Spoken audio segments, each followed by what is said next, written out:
हाय, hello, नमस्ते। आप सभी का स्वागत है रूह को कपा देने वाली भूतिया कहानी में। बहुत दिनों बाद आज मैं फिर आप लोग के साथ शेयर करने वाली हूँ यूपी की सच्ची घटित कहानी।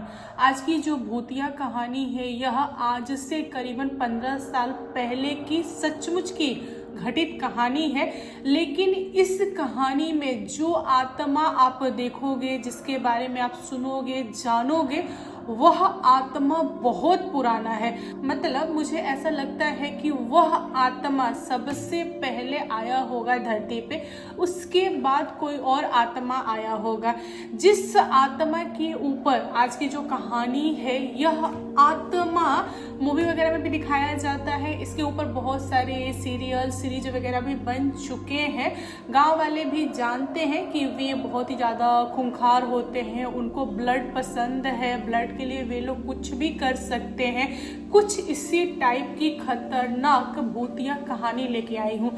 तो चलिए बिना देर किए फटाक से कहानी स्टार्ट करते हैं, क्योंकि आज मैं काफ़ी लेट हो चुकी हूँ। ओके, तो दोस्तों आज की जो भूतिया कहानी है यह यूपी के एक छोटे से गांव की सच्ची घटित कहानी है। उस गांव में एक इंसान थे जिनका नाम था काशी। काशी अपने घर परिवार में अकेले थे। उनकी कभी भी शादी नहीं हुई, क्योंकि उनकी जो माँ थी वह बचपन में ही गुजर गई। उनके फादर थे नहीं और गांव समाज वालों ने कभी उतना उन पे ध्यान दिया नहीं। लेकिन काशी जी पूरे गांव की सेवा किया करते थे। अपने गांव, बगल के गांव, मतलब जितने लोग भी जरूरतमंद थे उनकी ज़रूरतें पूरा करना हो गया, उनकी सेवा सत्कार करना, यह सब कुछ वे करते थे और उनको काफ़ी खुशी मिलता था। वह पूरी जीवन अकेले ही रह गए और उनकी जो एज थी वह करीबन 50 प्लस थी। और उनके पास एक छोटा सा खेत का टुकड़ा था, यानी कि 4-5 कट्ठा जमीन था। उसी जमीन पे उन्होंने एक मड़ई डाला हुआ था, यानी कि झोपड़ी डाला हुआ था। झोपड़ी में रहते थे, क्योंकि उनको घर बनाने की जरूरत थी नहीं। जो भी कमाते थे वह लोगों में बांट दिया करते थे।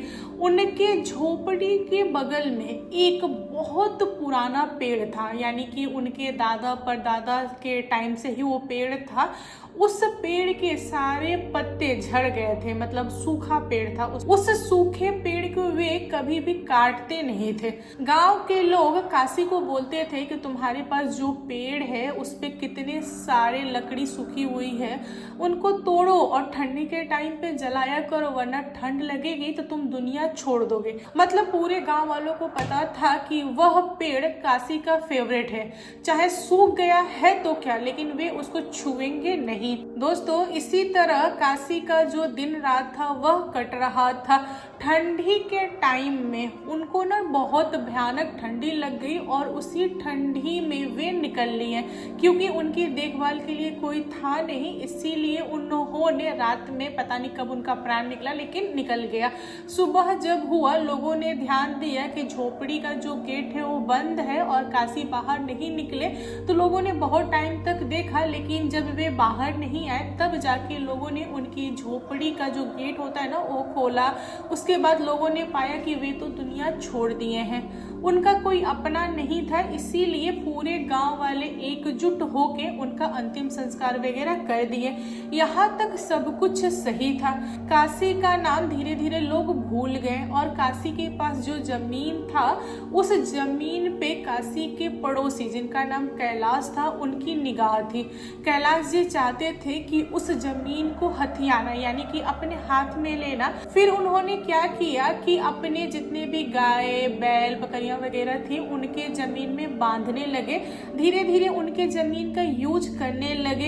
एक दिन की बात है, काशी के पड़ोसी को एक घर बनाना था। उनका जो घर था वह पुराना था, इसीलिए कैलाश जी ने सोचा कि काशी का जो जमीन है वह बेकार है, तो क्यों ना उनका जमीन थोड़ा पकड़ के, थोड़ा जमीन में अपना पकड़ के इस्तेमाल करके एक अच्छा घर घर बना लूं।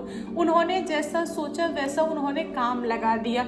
गांव के किसी भी इंसान से बात विचार नहीं किया। मतलब कैलाश जी को ऐसा डर था कि अगर हम बात करेंगे गांव वालों से तो गांव वाले मना कर देंगे, इसीलिए पड़ोसी होने के नाते उन्होंने थोड़ा थोड़ा जमीन करते करते अच्छा खासा जमीन अपने कब्जे में ले लिया। यहाँ पे कैलाश जी अपना घर बनाना स्टार्ट कर दिए। उनका घर अच्छा खासा तैयार हो गया था। गांव में किसी को आपत्ति नहीं थी। जमीन लोगों ने देखा कि कैलाश जी ले रहे हैं, फिर भी किसी ने कुछ बोला नहीं।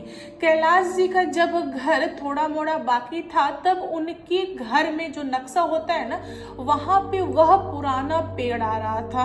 तब कैलाश जी ने सोचा कि इस पेड़ को काट के हटा देते हैं। कैलाश जी उस पेड़ को काटने के विचार में थे, लेकिन पता नहीं क्या उनके मन में आया कि उन्होंने अपने पड़ोसियों को बोल दिया। उन्होंने पूछा पड़ोसी से कि देखो भाई, यह पेड़ बहुत पुराना है, काशी का पेड़ है जिसका अब तो कोई यूज है नहीं, क्यों ना इस पेड़ को मैं काट दूं, जो भी जलावन होगा वह तुम लोग रख लेना और जो जमीन होगा पेड़ के नीचे वाला उसका मैं इस्तेमाल कर लूंगा घर बनाने में। दोस्तों, कैलाश जी के पड़ोसी ने कैलाश जी को समझाया और बोला कि देखो भाई, जो पेड़ का जमीन है ना उसे छोड़ दो, क्योंकि काशी का वह फेवरेट पेड़ था। तुम थोड़ा सा दूसरे तरफ अपना घर का डिजाइन बढ़ा लो, दूसरा जमीन पकड़ के बना लो, इसको रहने दो।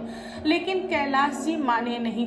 उन्होंने सोचा कि दिन में उस पेड़ की कटाई करूंगा तो लोग आके रोक देंगे, तो क्यों ना मैं आधी रात को इस पेड़ को कटवा देता हूँ। उन्होंने क्या किया कि किसी पेड़ को काटने वाले इंसान को बुलाया और रात में ही कटाई स्टार्ट करवा दिया।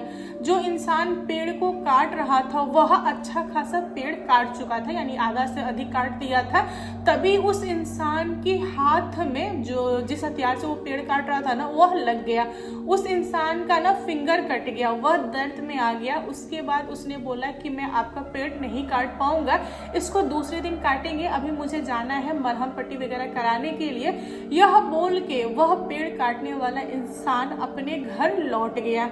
अब यहाँ पे कैलाश जी को टेंशन होने लगा कि गांव वाले अगर देख लेंगे कि आधा से अधिक पेड़ कटा हुआ है और थोड़ा सा रह गया है तो वे लोग मुझे काटने नहीं देंगे, तो क्यों ना मैं इस पेड़ को खुद से ही काट दूं।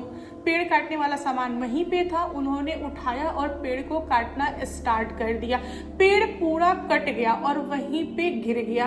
फिर हुई सुबह और गांव वालों को जब पता चला कि पेड़ नहीं है, पेड़ कट गया है, गिर गया है, तो गांव के लोग आए उस पेड़ को देखने के लिए। तब लोगों ने पाया कि उस पेड़ के नीचे कैलाश जी दबे हुए हैं। लोगों ने कटे हुए पेड़ को हटाया, उसके बाद कैलाश जी की बॉडी को बाहर निकाला। लोगों को अंदाजा हो गया कि कैलाश जी इस दुनिया में नहीं है, तो लोगों ने उनका अंतिम संस्कार वगैरह स्टार्ट किया। कैलाश जी के घर वालों ने अंतिम संस्कार वगैरह किया। उसके बाद सारे गांव में रात में सुत्ता पड़ गया, यानी कि सारे गांव वाले सो रहे थे, तभी अचानक से किसी की चीख सुनाई दी।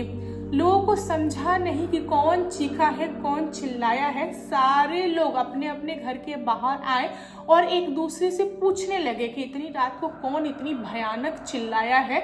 लेकिन यहाँ पे किसी को पता नहीं चला कि रात में कौन चिल्लाया, कौन चीखा। फिर लोगों ने थोड़ी देर बाद जाके सो गए। जब सुबह हुआ तब गांव के लोगों ने पाया कि जो पेड़ कटा हुआ था उस पेड़ के पास एक इंसान गांव का दुनिया छोड़ा हुआ है और उसकी जो बॉडी है ना उसको चींटियां खा रही है। दोस्तों, आप लोग अंदाजा भी नहीं लगा सकते कि वह बॉडी किस तरह से उस पेड़ के पास पड़ी होगी। उस बॉडी के ऊपर मतलब चींटियां चल रही हैं, जो कीड़े मकोड़े होते हैं ना वे चल रहे हैं, चारों तरफ ब्लड गिरा हुआ है और शरीर पे ना होते ना दांत के निशान धसे हुए हैं। लोगों ने समझा नहीं कि किसने मारा है इस इंसान को। लोगों के अंदर ना एक खौफ हो गया था, लोग बहुत ज्यादा डर रहे थे। लोग एक दूसरे को देख रहे थे और आपस में बातें कर रहे थे कि कौन कर सकता है, मतलब इतना खतरनाक तरीके से कौन मार सकता है। हो ना हो ये जो इंसान दुनिया छोड़ा है इसकी ही चीख निकली होगी रात में। लोगों ने यही अंदाजा लगाया और यह सही था। मतलब जो इंसान दुनिया छोड़ा था उस गांव का, उसी ने चीखा था, उसी ने चिल्लाया था, क्योंकि उसकी जो दुनिया छोड़ने का वो था ना प्रोसेस था, बहुत खतरनाक था। मतलब इतना हो जाने के बाद से लोगों के अंदर डर हो गया था और सारे लोग रात में ठीक से सो नहीं पाए। सबके घर में बस यही चर्चा चल रहा था कि बस कुछ दिनों के अंदर ही 2 लोग दुनिया छोड़े हैं, और दोनों लोगों का दुनिया छोड़ने का जो तरीका है बहुत ही ज़्यादा खतरनाक है। इसीलिए गांव वाले अपने अपने घर में अपनों के साथ थे, एकदम शांत थे और रात में निकलना बंद कर दिए थे। फिर भी जो होना था वो हो रहा था। अगले दिन सुबह में एक और इंसान उस पेड़ के पास मिला। अब गांव वाले थर थर कांप रहे थे कि ये हो क्या रहा है। गांव वाले अपनी तरफ से बहुत पता लगा रहे थे, लेकिन पता नहीं चल रहा था ना कि ये सारा चीज कौन कर रहा है।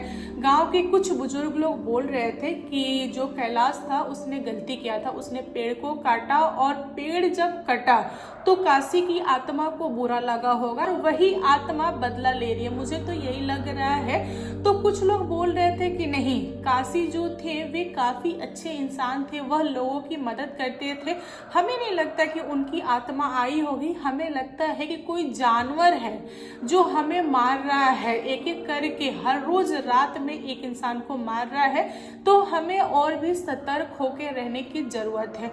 ऐसे करते करते 1 से 1.5 सप्ताह बीत गया और गांव में ना होता ना लाशों की ढेर लग गई थी। मतलब हर रोज रात में एक इंसान दुनिया छोड़ता था, बहुत ही खतरनाक तरीके से छोड़ता था। उसके शरीर पे ना दांत के निशान रहते थे और उसके शरीर में थोड़ा भी ब्लड नहीं रहता था। यह देखते देखते गांव के बुजुर्ग लोग थक गए थे। तब उन लोगों ने डिसाइड किया कि किसी अच्छे जानकार को बुलाएंगे और उससे अपना गांव दिखाएंगे। वह तांत्रिक हमें बताएगा कि एक्चुअल में यहाँ पे क्या हो रहा है, हमारे गांव के ऊपर मतलब किसका साया है, ऐसी कौन सी आत्मा है जो हमें परेशान कर रही है। हुआ भी ऐसा, बुजुर्ग लोग के कहने पे कोई अच्छा खासा जानकार तांत्रिक आया तो उसने बताया कि इस गांव के ऊपर एक ही आत्मा है जिसने तांडव मचाया है, और उस आत्मा का नाम है रक्त पिशाच। इतना सुनने के बाद से लोग जो थे ना वे थर थर कांपने लगे, लोग डर गए। लोगों ने पूछा तांत्रिक से कि कैसे वह कंट्रोल में आत्मा आएगा। तांत्रिक ने अपनी पूरी शक्ति लगा दिया, लेकिन वह आत्मा उस तांत्रिक के कंट्रोल में नहीं आया। फिर होना क्या था, उस तांत्रिक ने गांव वालों को बताया कि देखिए, एक चीज तो पक्की है कि जो आत्मा थी पिशाच, वह बहुत ज्यादा खतरनाक थी और वह आत्मा इस पेड़ में थी। इस पेड़ को काटा गया है, फिर वह आजाद हो गई है और उसके मुंह खून लग गया है। वह आत्मा ऐसी वैसी आत्मा नहीं है, वह एक श्रापित आत्मा है। श्रापित आत्मा जो होती है वह बहुत ज्यादा खतरनाक होती है। उनको वही कंट्रोल कर पाता है जो उनसे ज्यादा ताकतवर हो। मेरे बस की बात नहीं है। अब यहाँ पे गांव के जितने भी बुजुर्ग थे उन लोगों ने अपना दिमाग लगाया और उन लोगों ने बोला उस तांत्रिक को कि देखो तांत्रिक भाई, यह जमीन जो 4-5 कट्ठा जमीन है और यहाँ पे जो पेड़ था वह एक काशी नाम के इंसान का था। वह हमारे गांव का था और उसने कभी भी शादी वगैरह नहीं किया, वह ऐसे ही रहा और वह अच्छा खासा जानकार यानी कि तांत्रिक था। वह लोगों की मदद करता था, लोगों के शरीर पे आत्मा रहती थी तो उनको छुड़ा के लाके इस पेड़ में बांध के रखता था, अपने कंट्रोल में रखता था। काशी बहुत ज्यादा जानकार था, इसीलिए उसने वैम्पायर को पकड़ा हुआ था।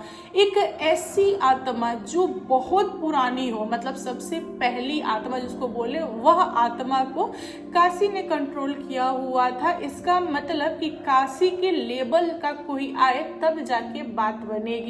फिर बुजुर्गों ने नए लोगों को आइडिया दिया और बोला कि जाओ काशी के जो गुरु थे उनके पास जाओ, या फिर काशी के कोई फ्रेंड वगैरह का पता करो जो काशी के साथ विद्या वगैरह लिया हो, वही इंसान आएगा और हमें बचाएगा।